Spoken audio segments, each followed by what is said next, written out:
When you look at the vast sweep of history, some moments are like the collision of galaxies. The early 16th century, right here on these shores, was one of them. On one side, you had a world with roots going back millennia, the complex, vibrant civilization of the Mexico.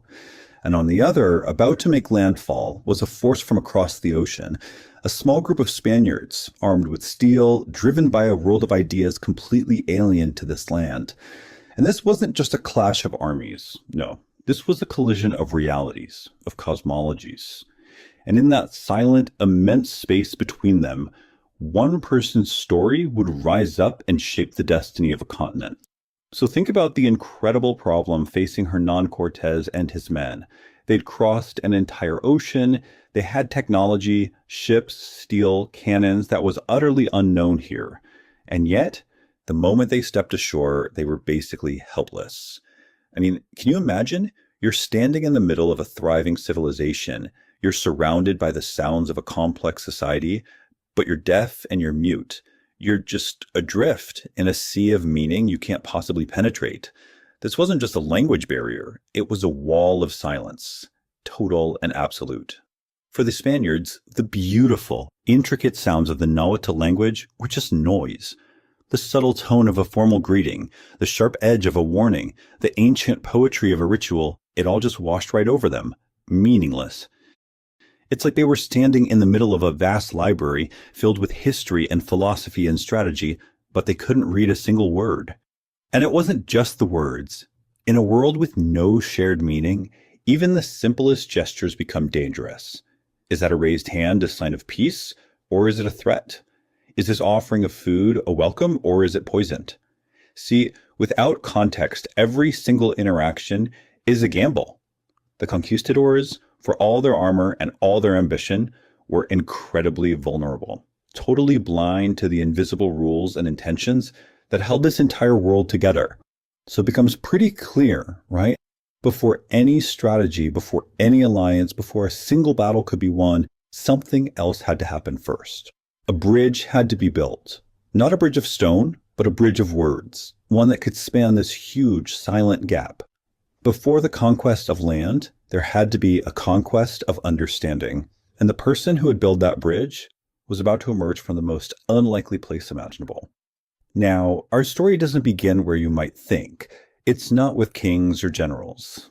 It begins much more quietly, with a simple transaction, a gift. 20 indigenous women are given to the Spaniards, and in the historical records, their purpose is noted as something purely functional. Their identities, not important. They were laborers, meant for the simple work of grinding corn. 20 women to make bread.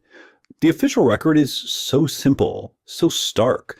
It gives no hint of what's to come. They're just this anonymous group, their own histories and names completely swallowed up by these huge events.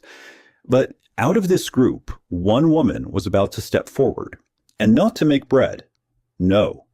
She was about to change the course of history. She and she alone would become the bridge across that great silence. So how does this happen? How does a person who is seen as just a laborer become the absolute central nervous system of a military invasion? Well, the Spanish chronicles, which are often so dismissive when talking about indigenous people, actually give us a clue. They mention her youth, her intelligence, and one other thing, a single crucial character trait. Desenvolta. It's a simple Spanish word, but it says so much. It means more than just confident. It speaks to action, to initiative. It describes someone who steps forward when everyone else hangs back, someone who moves through a difficult situation with purpose. This one word, saved for us in the accounts of the men who were there, is the first real sign of her agency. She wasn't just someone things happened to. She was someone who made things happen. Now, Cortes was a very shrewd man, and he recognized her value almost immediately. She didn't just speak one language he needed. She spoke two, the Mayan spoken on the coast, and Nahuatl, the language of the powerful Mexican Empire. This was the key that could unlock an entire continent. But Cortes did something very smart. He didn't just make her a translator. He named her his faraute. And that's a very specific term. A faraute isn't just a mouthpiece. It's an intermediary, a single official channel that everything has to go through. She wasn't going to be just a tool, she was going to be the entire channel. And just like that, the entire power dynamic shifted. In a way, the conquistadors in all their armor were suddenly silenced. From that point on, every negotiation, every demand for gold, every threat, every delicate diplomatic dance, it all had to pass through her mind and come out of her mouth. She was no longer just translating words. She was now in the business of shaping reality for two empires. But look, being able to translate is one thing. That's a skill. Becoming the one person that everyone trusts, that's something else entirely. Because you can maybe find another translator, but trust is a different kind of currency. It's earned slowly through hundreds of moments. And once you have it, it's priceless. This simple line from one of the chronicles is the real turning point. It wasn't just that the Spaniards could now make themselves understood. It was that the indigenous people believed what she was telling them. This wasn't built overnight. This was the result of countless conversations where her translations proved true, where her explanations of what these strange foreigners wanted were reliable, where her deep understanding of both cultures meant that the real meaning got through. And the value of that trust was about to be tested in the most dramatic way possible, in the city of Cholula. On the surface, the city seemed welcoming, but underneath that welcome, a trap was being set. Streets were blocked off, warriors were hiding on rooftops, a plan was ready to be sprung that would wipe out Cortes and all his men. So how did they find out? It wasn't from a scout or a spy. It came from something much more powerful, a quiet conversation built on trust. A noblewoman from Cholula, seeing a kindred spirit in this unique woman who stood between two worlds, took her aside. She warned her about the coming massacre and told her to run, to save herself. And in that one moment, she was handed a piece of information that would change everything. She understood the weight of it, and she made a choice. She went straight to Cortes. Now, that's not some historian looking back hundreds of years later. That's a direct quote from Bernal Diaz del Castillo, a soldier who was actually there. He saw it happen. Without Marina, we would have been lost. It's so blunt, so clear. Her role had gone from useful to essential to literally the difference between life and death. Her indispensability was no longer a question. And as her influence grew, something truly remarkable started to happen. Something you can see in the language people used at the time. You see, identity in this new chaotic world was surprisingly fluid, and her own identity became so powerful that it actually started to reshape the identities of the people around her, including the conqueror himself. So in the Spanish world, she wasn't just Marina anymore. She was Doña Marina.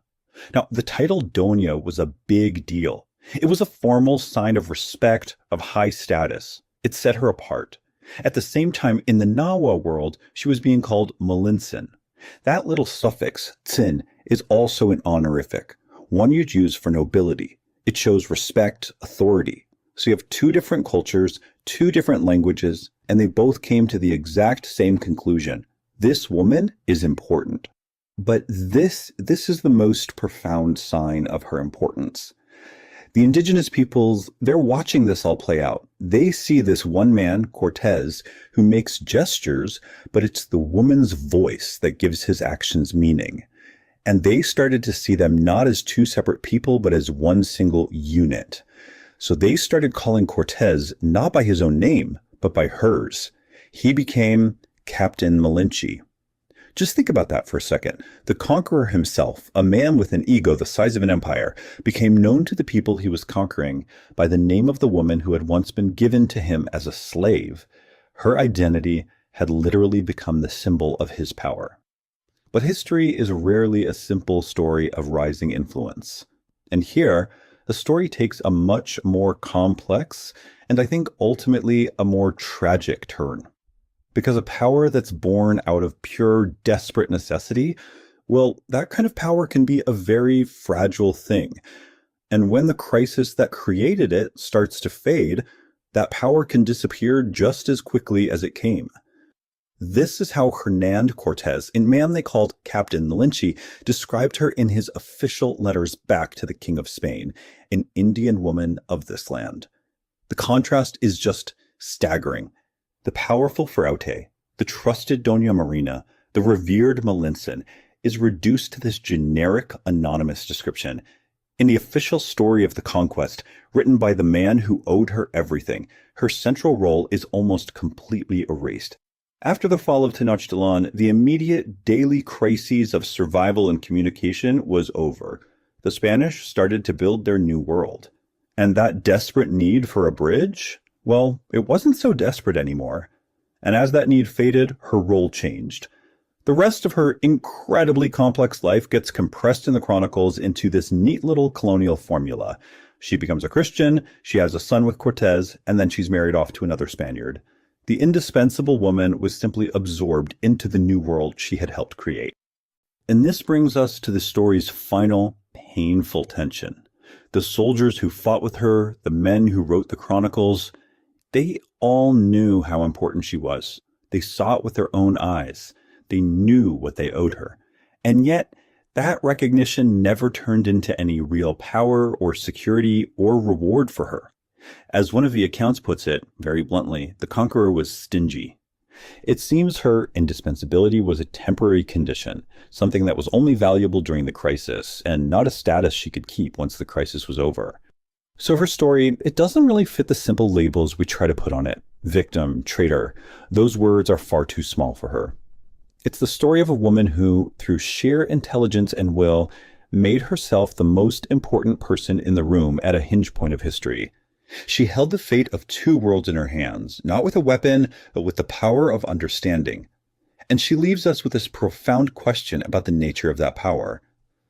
What is the real legacy of an influence that was forged in a moment of absolute necessity, only to be set aside once the world no longer needed it? That is the deep and I think unsettling question left to us by the woman we know as La Malinche. Basta. This is Mexico. If something here opened a door, stay and subscribe. BASTA is the second look. Mexico without the filter, without the shortcuts. New episodes every third day. See our suggested video in the box.